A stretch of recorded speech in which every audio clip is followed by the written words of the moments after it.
Good morning बच्चों। कक्षा 11वीं विषय गणित के सभी छात्र छात्राओं का हमारे ऑनलाइन कक्षा में स्वागत है। आज की क्लास में हम चैप्टर 1 समुच्चय के अंतर्गत निम्न परिभाषाओं को समझेंगे, जिसमें पहली परिभाषा है तुलनीय समुच्चय। ठीक है, तुलनीय समुच्चय को ध्यान से समझेंगे।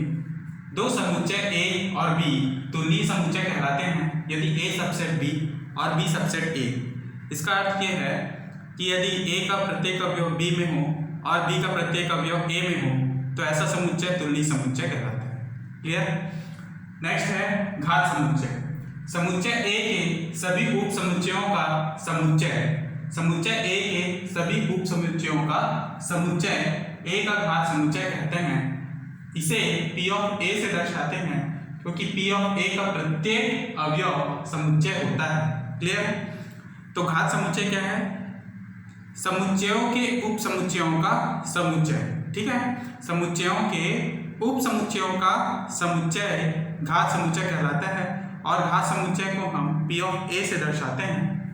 यदि उदाहरण से आप समझ सकते हो, माना a बराबर 1 2 3, तब a का उप समुच्चय है। a का उप समुच्चय क्या क्या होगा? पहला 5 एक रिक्त समुच्चय है जो प्रत्येक समुच्चय का उप समुच्चय होता है। इसलिए समुच्चय ए का भी पहला अवयव जो होगा यह पहला उप समुच्चय 5, फिर 1 2 3, फिर 1 2 1 3, फिर 2 3, उसके पश्चात 1 2 3, यानी कि समुच्चय स्वयं का भी एक समुच्चय होता है, इसलिए हमने 1 2 3 को भी लिया है। ये क्या है? ए के उप समुच्चय।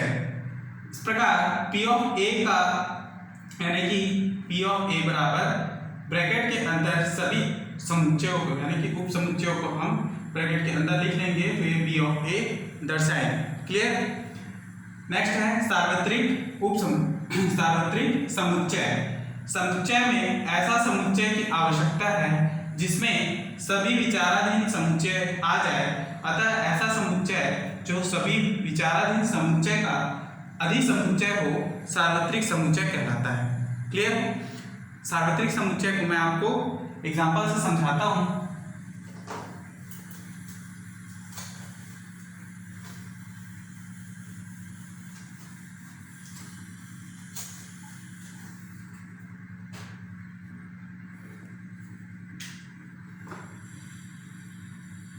सार्वत्रिक समुच्चय।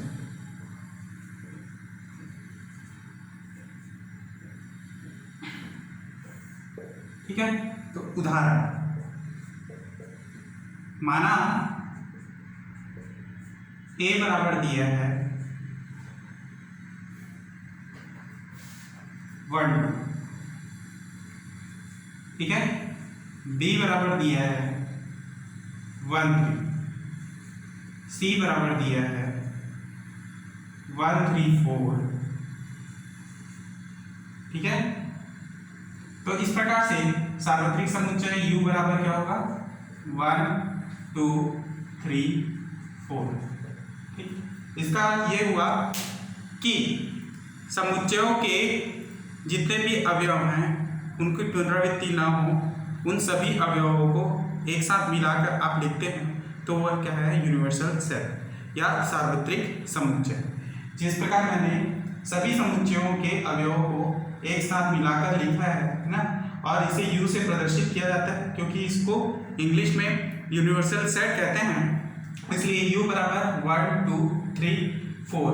ठीक है, ऐसा और भी कोई अवयव नहीं है 4 के बाद, इसलिए 1 2 3 4 तक ही हमारा समुच्चय होगा। ठीक है, यही सार्वत्रिक समुच्चय कहलाए। नेक्स्ट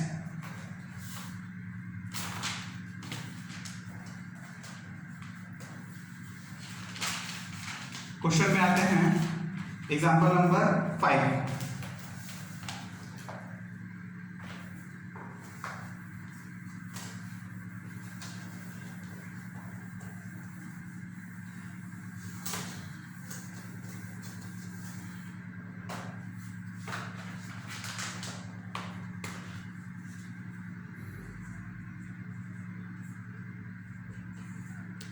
एग्जाम्पल 5, निम्नलिखित समुच्चयों में से कौन किसका उपसमुच्चय है, निर्णय कीजिए।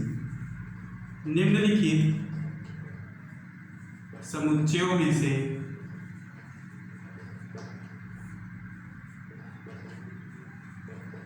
कौन सा किसका उपसमुच्चय है,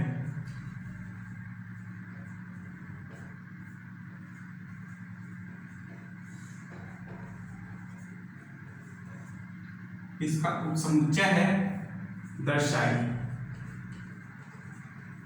ठीक है, तो a बराबर दिया है x step x belongs to capital R तथा x square minus 8x minus 12 बराबर 0 को संतुष्ट करने वाली सभी वास्तविक संख्याएं x हैं, को संतुष्ट करने वाली सभी वास्तविक संख्याएं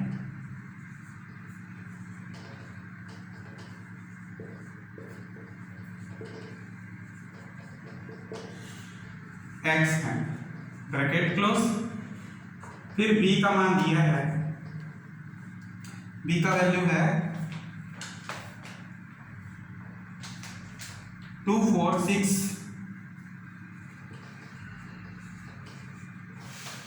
c का वैल्यू दिया है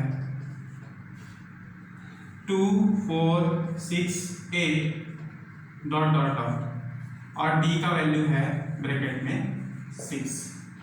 ठीक है, तो क्वेश्चन में दिया है कि कौन सा किसका समुच्चय है, ये आपको दर्शाना है। ठीक है, सबसे पहले आपके पास a का वैल्यू नहीं है, है ना, a के अवयव आपको ज्ञात नहीं है, तो इस गणितीय रूप से आप a का वैल्यू निकाल सकते हो। यहाँ पर x square minus 8x minus 12, ठीक है, 8x को आप तोड़ोगे तो x स्क्वायर कितने बार में तोड़ सकते हो आप इसको, तो 6 दूनी 12, है ना, तो minus 6x minus 2x minus 12 is equal to 0। इस प्रकार तोड़ेंगे, x कॉमन निकलेगा तो x माइनस 6, 2 कॉमन निकलेगा तो x माइनस 6 अंदर बराबर 0। इस प्रकार x माइनस 6 और x minus 2 is equal to 0, ये दो वैल्यू मिलेंगे यहाँ से x के, x बराबर 2 और x बराबर 6। ठीक, और यही a के भी वैल्यू होंगे। तो हल में चूंकि a बराबर x subject x belongs to R, यहाँ पे लिखेंगे x माइनस 6 x माइनस 2 बराबर 0 ब्रैकेट क्लोज। तो a का वैल्यू है, हमने ज्ञात किया ब्रैकेट में 2,6, b का वैल्यू आपके पास ब्रैकेट में 2 4 6, c बराबर दिया है 2 4 6 8 ब्रैकेट क्लोज और d बराबर दिया है ब्रैकेट में 6। क्लियर? तो इस प्रकार से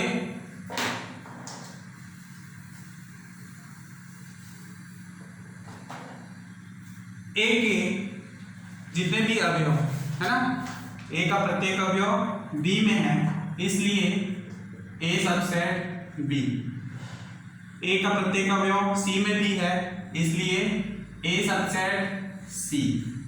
ठीक, b का प्रत्येक अवयव c में है, इसलिए हम लिखेंगे b सबसेट c, और d का प्रत्येक अवयव a b व c तीनों में है, इसलिए d subset a, d subset b और d सबसेट c लिखेंगे और यही आपका अभिष्ट उत्तर होगा। क्लियर? यही इस प्रश्न का अभिष्ट उत्तर है। नेक्स्ट हम क्वेश्चन नंबर 6 में आते हैं।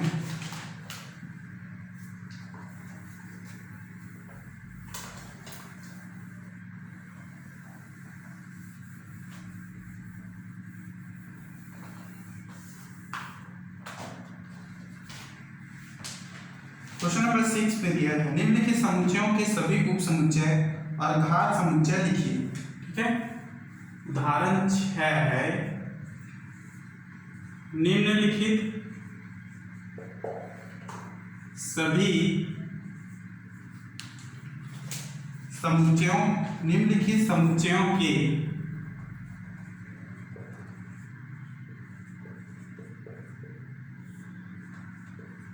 सभी उप समुच्चय निम्नलिखित समुच्चयों के सभी उप समुच्चयों और घात समुच्चय को लिखिए और घात समुच्चयों। अभी मैंने आप लोगों को घात समुच्चयों के बारे में भी बताया था।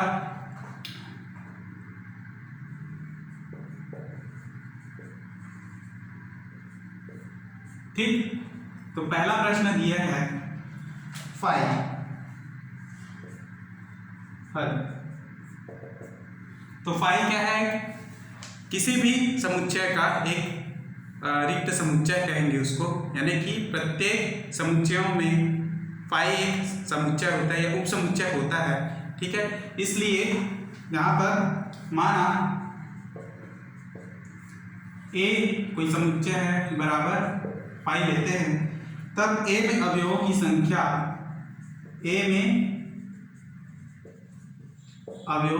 कितनी क्या होगी? एक बराबर एक। ठीक, यानी कि ए में अवयवों की संख्या 0। ठीक है, क्योंकि ए बराबर 5 है इसलिए ए में अवयवों की संख्या 0। अब यदि ए में उप समुच्चयों की संख्या निकालें,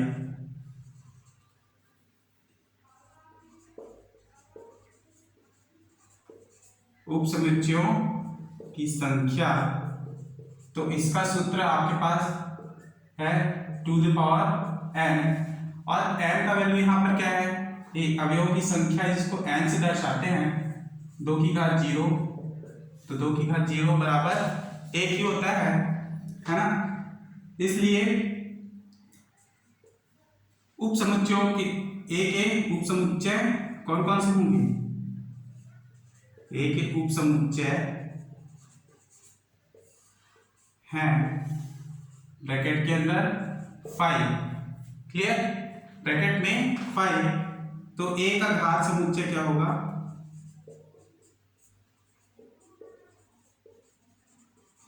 ए का घात समुच्चय P ऑफ A बराबर P ऑफ A बराबर 5, और यही क्वेश्चन का उत्तर है। ठीक, इसी प्रकार से एक दूसरा प्रश्न भी समझते हैं।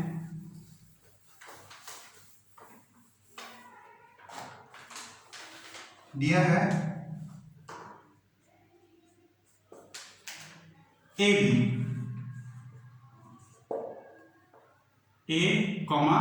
बी हल। अब इसमें भी आप अवयवों की संख्या देखेंगे 2, तो माना समुच्चय ए बराबर लेंगे ब्रैकेट में a, b, तो ए में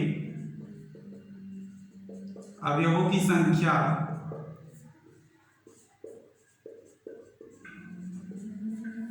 बराबर 2। कितनी है? अवयवों की संख्या 2। तब ए में उप समुच्चयों की संख्या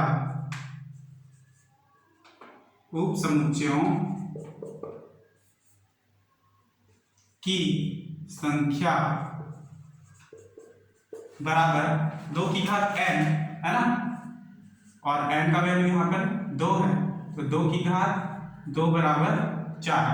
तो उप समुच्चयों की संख्या 4 है, जो कौन कौन से हैं? पहला तो 5 होगा, ठीक है, दूसरा ए, तीसरा बी, चौथा ए कॉमा बी। क्लियर है? ये 4 उप समुच्चयों की संख्या है। क्लियर? इस प्रकार से ए का घात समुच्चय क्या हो जाएगा? ए का घात समुच्चय पी ऑफ ए बराबर ब्रैकेट में सभी को लिखना है 5 ए बी फिर ए कॉमा बी। तो यही क्या है? इसका अभीष्ट उत्तर। क्लियर? इस प्रकार से इन प्रश्नों को बनाना है आपको। सभी प्रश्न घात समुच्चय के, मतलब कि ये क्वेश्चन नंबर 6 के सभी प्रश्न ऐसे ही बनाने हैं। नेक्स्ट क्वेश्चन में आते हैं। Question number 7।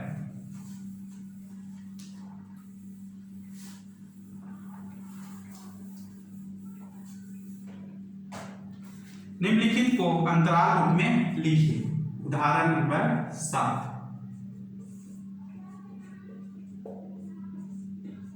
निम्नलिखित को अंतराल रूप में लिखिए। ठीक है?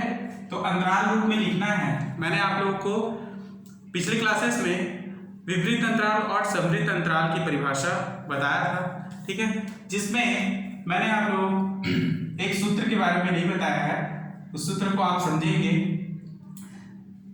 जैसे कि दो अवयव ए कॉमा बी है ना, अगर स्मॉल ब्रैकेट लिया जाए तो ये क्या है?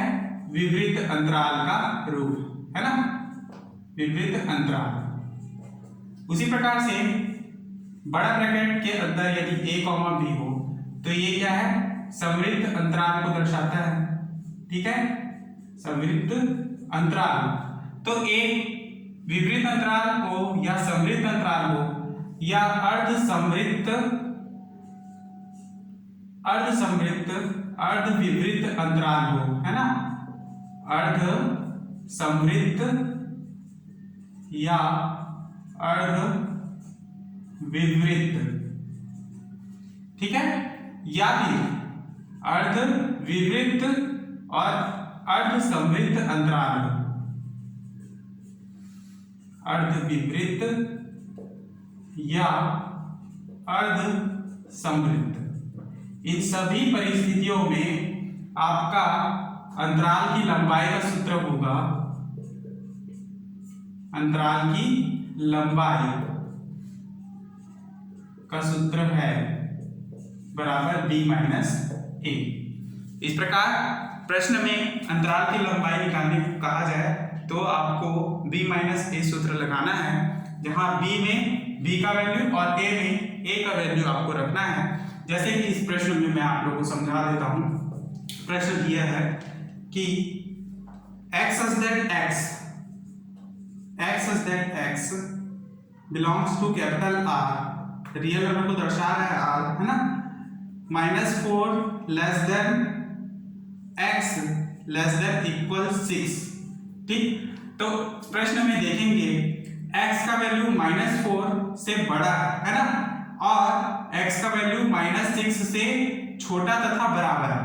तो बराबर का अर्थ ये हुआ कि वो छोटा तथा बराबर दोनों साथ में है। तो इसका अर्थ ये कि x लेस देन इक्वल जो है, लेस देन इक्वल 6 जो है समृद्ध अंतराल, और यहाँ पर -4 लेस देन x है, यहाँ पर इक्वल नहीं है ना, इक्वल नहीं है। इसका अर्थ यह है कि यह विपरीत अंतराल, यानी विपरीत अंतराल, अर्ध विपरीत अंतराल और ये अर्ध समृद्ध अंतराल को दर्शा रहा है।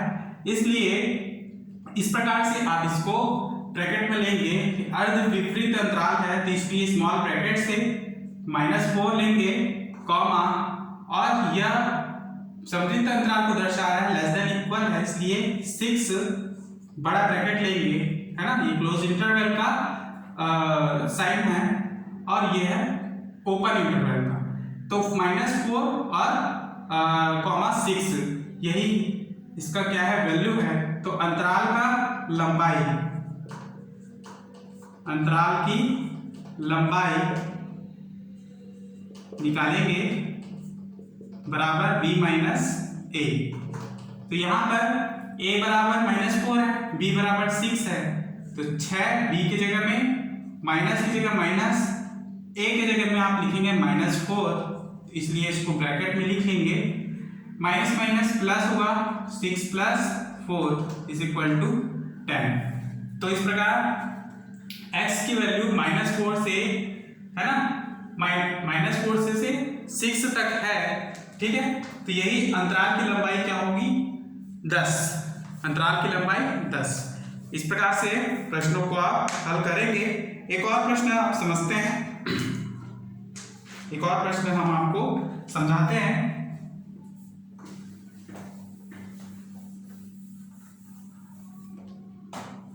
जिससे आपको प्रश्न क्लियर हो जाएगा, पूरी तरह से समझ में आ जाएगा। क्वेश्चन दिया है x such that x belongs to capital R, ठीक। वैल्यू है x का -12 less than x less than -10, ठीक है। तो ये क्या है, एक विपरीत अंतराल को दर्शा रहा है, ठीक है। क्या है, विपरीत अंतराल को दर्शाता है, क्योंकि x 12 less than x less than -10, ठीक है। ये किसको दर्शा रहा है, विपरीत अंतराल को, है ना।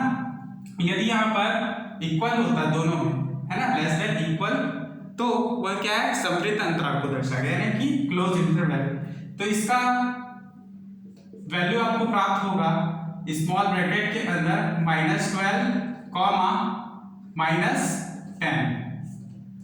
Small bracket close, clear. इस प्रकार से अंतराल की लंबाई क्या होगा, अंतराल की लंबाई बराबर, सूत्र हमेशा यही रहेगा b माइनस ए, जहां b का मान है -10, फिर माइनस a का मान है -12, -10 माइनस माइनस प्लस 12, तो 12 में से 10 गया 2, अंतराल की लंबाई क्या होगा, 2, और यही आपका अभिष्ट उत्तर है। ऐसे ही सभी प्रश्नों को बनाना है आपको, ठीक। तो इस प्रकार से क्वेश्चन नंबर 8 को देखेंगे आप।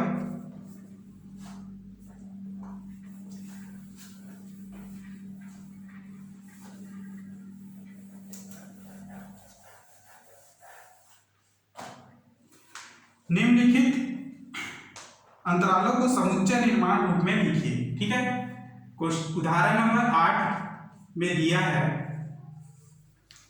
निम्नलिखित अंतरालों को समुच्चय निर्माण में रूप में लिखिए। निम्नलिखित अंतरालों को समुच्चय निर्माण रूप में लिखिए।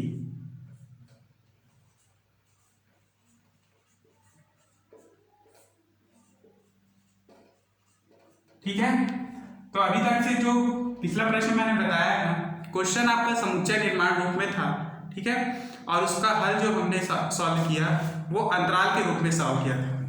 अब उसको जस्ट विपरीत निकालना है हमको। क्वेश्चन में आपको अंतराल दे दिया होगा, है ना, जिसका समुच्चय निर्माण रूप में हल करना है। जैसे कि पहला प्रश्न देखेंगे, अंतराल दिया है क्लोज ब्रैकेट -3, है ना, मतलब कि क्लोज अंतराल समृद्ध अंतराल क्लोज इंटरवल -3, (0) ओपन इंटरवल, यानी विपरीत अंतराल को समुच्चय निर्माण रूप में निकालिए। ठीक, तो इसका समुच्चय निर्माण रूप क्या हो जाएगा, स्मॉल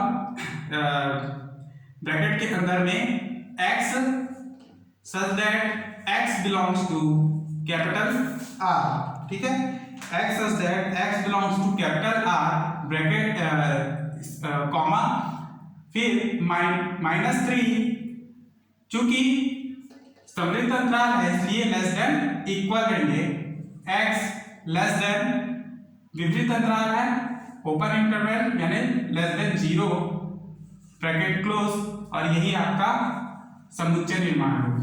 ठीक, दूसरा क्वेश्चन देखेंगे 6,12।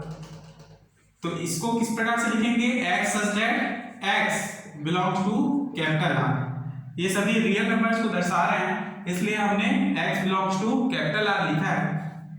यहां पर 6 less than equal x less than equal 12। ठीक है, क्योंकि ये एक समृद्ध अंतराल है, क्लोज इंटरवल को प्रदर्शित कर रहा है, इसलिए हम इसकी परिभाषा से लिखेंगे 6 less than equal x less than equal 12, और यही इसका अभिष्ट उत्तर होगा। ऐसे ही सभी प्रश्न बनेंगे। ठीक है, तो ये प्रश्न अधिक कठिन नहीं है, इसे आप बना सकते हो। जितने भी आईएमपी प्रश्न थे एग्जाम्पल्स के मैंने आप लोगों को बता दिया है। कुछ क्वेश्चंस को मैंने आप लोगों को होमवर्क में भी दिया था, जिसको आपने बना लिया होगा। तो आगे हम इसके नेक्स्ट क्लास में प्रश्नावली के प्रश्नों को हल करेंगे। तो आज की क्लास हम यहीं पर रोकते हैं। नेक्स्ट क्लास में हम इसके आगे के तथ्यों को समझेंगे। आज की क्लास यहीं पर समाप्त करते हैं। धन्यवाद।